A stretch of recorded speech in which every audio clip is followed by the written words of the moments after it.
This is Endless, an exhibition that brings together Sarkis's new and old works. Just like these mirrors and neon lights, Respiro was born in Venice in 2015 for the biennial, and its colors are designed to take viewers back to the past's breaking point. Now, with a new atmosphere, alongside many other installations, paintings, photographs and films, it's transformed by Sarkis for this very exhibition. And although Sarkis loves reinterpreting his previous works, he says he's not an artist stuck in the past. I am not an artist of the past, but I work hard so that the positive events of the past are not forgotten. I deal with memory, recollection.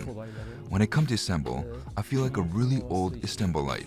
I was born 300 meters away in Çalak Street, which is always present in my works. Sarkis was born in Istanbul in 1938. His father was a famous butcher on the bustling Istiklal Street. And one day in that butcher shop, as Sarkis was wrapping meat for customers, he saw Edvard Munch's famous scream on a magazine that became a trigger for him to start making art. The Armenian-Turkish artist studied painting and interior design, then moved to Paris. And although he's lived there since 1964, he's still very much connected to his roots, as his work often reflects his personal history through everyday objects. I have never produced a work without thinking about Istanbul or Turkey.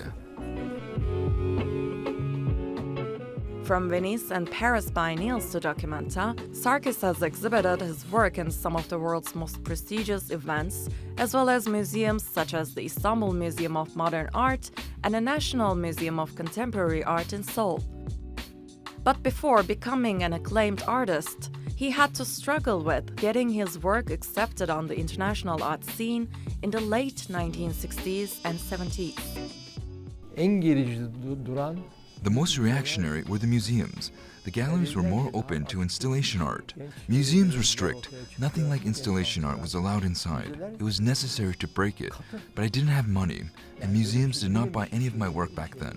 And at that time, I was working with tar, water, and heat. At the end of the 60s, we actually trained museums in a sense.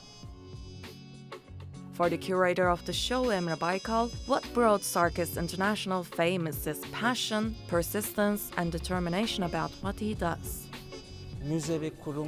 Sarkis's biggest struggle with museums and institutions was over the frozen display of the work. An artist who sees his own work as almost as a living being objects to the work's opacity and immutability. There are fingerprints all over the place, as Sarkis loves leaving traces. Alongside his known installations from previous displays, there are two newly produced works that were initially designed to be blended with colors. But after the massive earthquakes in southern Turkey on 6th of February, he changed his installation.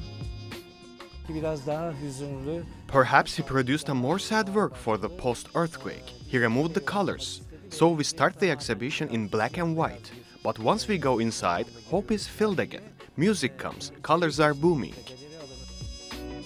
Endless at Istanbul's Art Tower will continue until February next year. And as the curator says, the exhibition is a great start for those who are new to Sarkis, as it covers a wide range of his work. And for those who want to take a closer look at the past and present, it's also the right place. Esra Dürüst, TRT World, Istanbul.